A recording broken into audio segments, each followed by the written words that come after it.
Julian Clegg. Through the morning with BBC Radio Solent.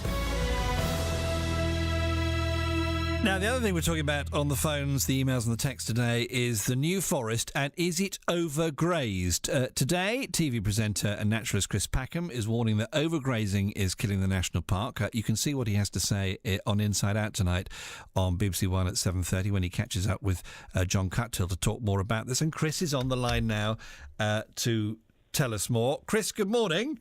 Good morning. Lovely to have you there. By the way, congratulations on your New Year honour, because I've not spoken to you since, so I just want... Very kind. Thank you very much. It's a great surprise to me and many others, I'm sure. Well, terrific, and I just wanted to say that, Chris. So, I mean, you live, just a bit of background on this, you actually live on the forest, don't you? I live in the New Forest. I've had the privilege of living there for some time, and I've known the forest all of my life as I grew up on the edge of Southampton, and I was a frequent visitor. It's a place of home is where the heart is. My greatest passion for wildlife has probably been realised in and around the New Forest, and I therefore have a great concern for its future and for its present. And like many others, of course, although it's a very complex place in terms of the ecology and its uses and the politics, we all, even if in slightly different ways, manifest that concern, and we should be coming together to make sure that it's realised, basically, and we have a healthy New Forest. And Chris, in this film, I mean, you say the New Forest now looks like a billiard table. It's overgrazed, there's far too many animals, and you say, I think, conclude with, there will be no New Forest unless we do something about it. Just expand on that for me. Well, grazing and browsing by both domestic and wild animals is an intrinsic part of the forest ecology. If we took the animals off the forest, or there were too few of them, it would very rapidly grow into scrub. And whilst that might be useful in small patches, we don't want a whole new forest of scrub. So the first thing to say is that we very definitely need domestic animals, the cattle and the ponies out there doing their valuable work. And that's work they've been doing for thousands of years. It's a question of numbers. Now, Natural England, the people who are responsible for monitoring the state of the New Forest, its health, if you like, decided some time ago that the proper number for those animals would be between 4,000 and 5,000. But at the moment, we've got closer to 14,000 animals. And this means that, the area is being overbrowsed and overgrazed. Add on top of that an enormous deer population, which is difficult for the Forestry Commission to regulate because of public access and all sorts of other problems. And we do have a very valuable part of our landscape, which is not functioning floristically as it should. So there's not a great number of wildflowers there, not the density that you see immediately at the other side of the fence when you come off the forest on some of the surrounding estates. And when it comes to tree regeneration, there's simply not an opportunity for this to happen. As soon as the seedlings germinate and begin to grow, they're nibbled off by the ponies, by the cattle, or by the deer. So we do need to regulate these herbivores. And unfortunately, in recent years, that regulation has slipped. Now, part of this is down, you say, to the EU basically paying commoners by the animal, and you're saying that there ought to be some payment for being a commoner rather than the number of animals you have grazing, yes? Well, look, if you pay someone per head, the easiest thing to do to get more money is to have more head, and then you'll get more money. And look, I'm not having a go at the commoners here. If you offer any human being a free lunch, they will take it. But there's a thought that the payment system that's been implemented is not the best one to ensure that we've got this proper regulation. Historically, I remember, when I first became aware of the commoners, they were people with enormous problems financially. And there's no doubt at all that they're a valuable component of the New Forest community. They've been there for thousands of years, and the work they do is invaluable too. And they deserve to have their share of farming subsidies like every other farmer does across the UK. But at this point, I think we should reroute those subsidies to ensure that there are fewer animals that are better maintained, and therefore the health of the forest and their future can be secured. So, I'm not saying that we should suddenly slash their budgets, and what would we do with all of these spare animals if we were, to immediately take them off the forest? This is something that needs to be thought about, needs to be measured, needs to be implemented over a number of years. And at this point, I think it's very important that we involve the commoners and continue to pay them properly for the work that they're doing on the forest. But at the same time, when you go out there at the moment, And you see that there's, it is like a billiard table in places, and that the burning, the draining, and everything else that's been going on to supplement the food of these animals has, in my opinion, reached an excessive stage. So it needs some change. Natural England, we obviously, Chris, we spoke to them. They said they'd spent the last 6 years looking at this issue. Livestock's played an important role in defining the structure and maintaining the health of cherished pasture woodlands. And they go on to say it wouldn't be possible or desirable to set a target number. I wonder what you say to them. Well, I think that's disingenuous. I think that the work that's been done, great work that's been done from Bournemouth University and other academic institutions, have looked very carefully at the browsing and grazing pressure of the forest, and we are able to set numbers. Of course we are. This is nonsense. We're very well advanced in our ecological understanding of how animals work and how they work within environments. So this is a means of getting off the hook. But I'm afraid their duty is to be on the hook. That's what they're there for. I have to say I have sympathies with Natural England. The budget for Natural England has been slashed by consecutive governments, which means that there aren't as many people working for that organisation that don't have the resources that they ought to have, and they need serious investment. But at the same time, we do have to take them to task when, in situations like this, they're not implementing the regulation that they should. OK, Stuart's tweeted, nobody gets paid £250 per pony, it's £90, and there are marking fees per animal of around £25 per annum. Numbers are restricted, stallions only on the forest for short periods. I don't know whether Stuart is a commoner or not, but that's a tweet I've just seen. I wonder what you think about that. Well, look, there's bound to be debate about this. There always is when it comes to figures. But behind the scenes, we've got our finger on the pulse and we know the figures. And the figures at the moment don't add up for a healthy new forest. And I think that rather than make this a divisive issue where there's conflict, I think the most sensible thing to do would be the parties to come together to be realistic about the situation and think about how we can fix it so it's best for all the people concerned, but ultimately best for this remarkable piece of landscape that we've got in the south of England that we ought to be cherishing and not abusing. Chris, always a pleasure. Thank you for that. Before I let you go, Winter Watch. It's a very splendid outfit you're wearing in the front of this week's Radio Times. So colourful, it cheered me up. What are you doing this week? Well, I'm here in Scotland as we speak, and I'm looking out onto a snowy field. And we start on Tuesday through to Friday this week, and we're up here profiling the cairngorms. We've already got pine martens on our cameras and badgers. We've been out filming eagles and salmon. So it's going to be a very exciting series, and we're set to be up here for a year. So we're bedding ourselves down. We met the community the other night. They're all very keen and happy, and they're telling us about all the wildlife that they've got living around them. It's a very special part of the country, so we're all tremendously excited. I think we've got some great shows coming up. Yeah, have a great week doing that, Chris. Thank you for your thoughts and for joining us. All the best, Chris. Thank you. Chris Packham joining us live on BBC Radio Solent. Winter Watch is on the way. The Inside Out film tonight, though, at 7:30 on BBC One, and I'd like your views. Should the number of ponies grazing on the forest and the number of animals grazing on the forest be restricted?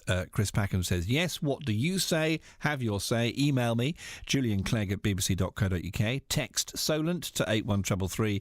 Email Julian Clegg at bbc.co.uk. And, of course, the 0808 100 3800 number is a free phone number, so you can call that number right now and talk to George, to Ashley and to Suzanne. That's 0808 100 3800. BBC Radio Solent. Travel. And getting quick because... And today also the New Forest. And do you agree or disagree with what Chris Packham has been telling me, which is that he thinks that overgrazing is killing the New Forest? In fact, to quote him in our news today, the forest has been drained, burned and overgrazed. He's talking about it on tonight's Inside Out at 7:30 on BBC One, when she catches up with our very own John Cuttill to talk about that. But he's been telling me that we need to do something. It's like a billiard table in places. What's to be done? Well, listening to that and joining me now, Tony Hockley, who's the chair of the New Forest Commoners Defence Association. Tony, good morning. Good morning, dear. Lovely to have you there. So you. Your reaction to what Chris has been saying? Well, he's been banging this drum for a few years all by himself, and it's errant nonsense. The forest is not being drained, it's not overgrazed, and it's not being burnt in the way he says. Everything that happens under the guidance of Natural England. And there's no one out there damaging the forest in the way he suggests, and it's ridiculous. And what about the figures that the Inside Out team have looked at, which show that the numbers of animals over the last sort of 30, 40 years or more have trebled? They've chosen to ignore the facts that they've had from the experts in the forest. And what they're looking at is a marking register, which is just a register of animals licensed to go out on the forest. Those animals are not out on the forest. A lot of them are in our holdings at home, in our fields, or they've gone to Salisbury Market. And they know, inside out, know the difference. Chris Packham knows the difference, but they just like to spread this falsehood because it makes a good headline, and that's what's going on. Sue in Bewley says on the email, "Hi Julian, I agree with Chris Packham. What we need is regeneration. A new area or enclosure of woodland trees is needed, and an old woodland enclosure could then be opened up. Regeneration. I wonder what you say to that." There is regeneration in the forest. There are enclosures around the forest, and there are the ancient and ornamental woodlands around the forest. And there's regeneration where that's appropriate, and under the advice of Natural England, that takes place, and it's all part of the management plan for the new forest. It's happening. Okay, so Tony, just to confirm, in my mind, and I live within the national park, so what we do know is that the thing that Chris Packham was also saying is that commoners get a certain amount of money for each animal they have. Is that right? Yes, I know the way the common agricultural policy works is that a receipt for a marking fee, which we pay £24 to the verderers, has to be presented in order to claim. That's like joining a gym. It doesn't mean you go to the gym. So in order to get the money that the forest is entitled to, the marking fee has to be presented. It's a ridiculous system. It will be phased out. What would you like instead? We have to wait for that. What would you like instead? Michael Gove is talking about saying public money for public goods for outcomes, and we'd like to see money based on environmental outcomes and delivering what grazing delivers, not based on inputs or handing over a receipt that's pretty meaningless. Yeah, I mean, to be fair to Chris, he was saying, I don't know if you heard him talking to me, but he was saying, should we have a fee for being a commoner and the work you do rather than how many animals you have? Well, Chris Stein chooses not to participate in any of the work that goes on in the forest. And there are thousands of people out there giving their time voluntarily to help the forest.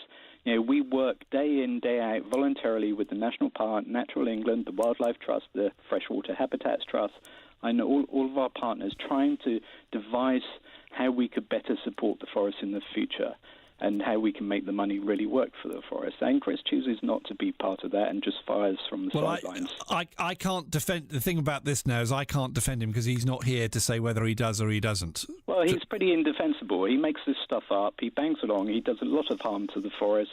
The only people that would be celebrating the sort of stuff he comes out with are the people that want to exploit the forest, who think that the animals grazing the forest are there to get in their way.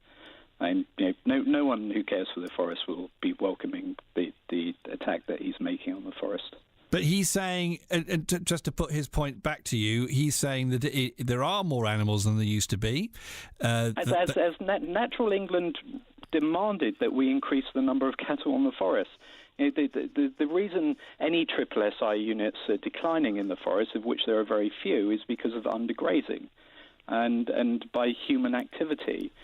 Natural England wanted us to increase the number of animals on the forest. We've done that, and particularly they wanted the proportion of cattle increased to at least 25% of the stock. We've done that. We've improved the quality of the New Forest pony, and the animals you see out there aren't starving, as he alleges. They're in very good condition. We look after our animals, and the forest is in very good condition. We're really proud of what's being achieved.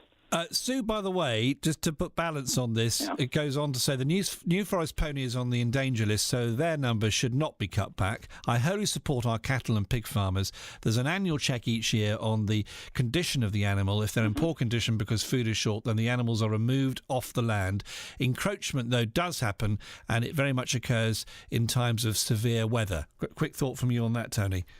I mean, the encroachment we face is by people moving fences and parking their cars on the grazing land, and it's not encroachment by the animals. Natural England want the whole of the forest and the whole of the triple SI grazed by commoners' animals, and that's their major concern to improve the biodiversity of the forest, because there are parts that are undergrazed. And undergrazing is the major risk that we face to the rare species that the forest supports. Okay, Chris concludes, I could talk all morning, but we haven't got all morning, but he concludes with, he wants people to come together to talk about this rather than... That really is laughable. He's the one person that doesn't engage. We do. All of us commoners have day jobs, and we spend our time in meetings with all of our partner organisations working to improve the forest. And the idea of someone like that telling us to come together is infuriating, because we spend so much time coming together, and he doesn't. He makes this stuff up on the sidelines, saying that we're draining the forest. The reverse is true. It's just a downright lie. Just tell me about burning, because that came up too. Drained, burned. Yep. So we've done overgrazing, I think. Yep. Burn. Okay. What do you say to that? Burning is on the instructions of Natural England to maintain the habitat. Where the grazing isn't sufficient to maintain some of the scrub under control. A lot of rare species require a variety of levels. So the heather particularly needs to be grazed down. A lot of the very rarest species that are near extinct require the variety of habitat. And it's burnt on rotation. No site is burnt twice in a 10-year period, and under the strict instructions of Natural England. And it doesn't come from us. Okay. I wish I'd had you and Chris on together, because that would have been... Yes, I know. I would have relished that. Yes, so would I, because then he could respond to your comments and vice versa. Well, it would be very nice for him to talk to us one day. Yeah, there's so much he said, and I just want to give him he said the biodiversity is incredibly poor. Even in my lifetime, I've seen catastrophic declines in the species that live there. Well, the sand lizard has come back from extinction, and it's one of the few sites in Britain that now has wild gladiolus, that has chamomile, has small fleabane, coral necklace, dartfoot warblers, lapwings, curlews, and all in the New Forest. We should be proud of what's being achieved here, and to run it down in that, and it's just appalling. Tony, you're very cross, aren't you? I'm very cross, yes. I thought you were. I can't really arrange a meeting when he's not doing Winter Watch with you and him together then. Or maybe I could. No, we've asked in the past. Commoners have asked to speak to him, but he prefers not to. Well, maybe you, him, and me in the studio one day to have this discussion. Yeah. I'd welcome that, because we'd like to have him as part of the partnership rather than as an outsider. Which is what he was saying. So look, we've got 2 out of 3. I just need to organise a third. Tony, thank you for coming on. I'm really grateful to you. Thank you for coming on the show. All the best. Tony Hockley is the chair of the New Forest Commoners Defence Association. As I said all morning, if you're a commoner, you can't get better than that. But if you're a commoner and you're listening to that and you want to comment, or you've got a view looking at it as a visitor or someone else who lives on the forest that either agrees or disagrees, or comes somewhere in the middle between what Tony and Chris is saying, now is your chance to comment. 0808 100 3800.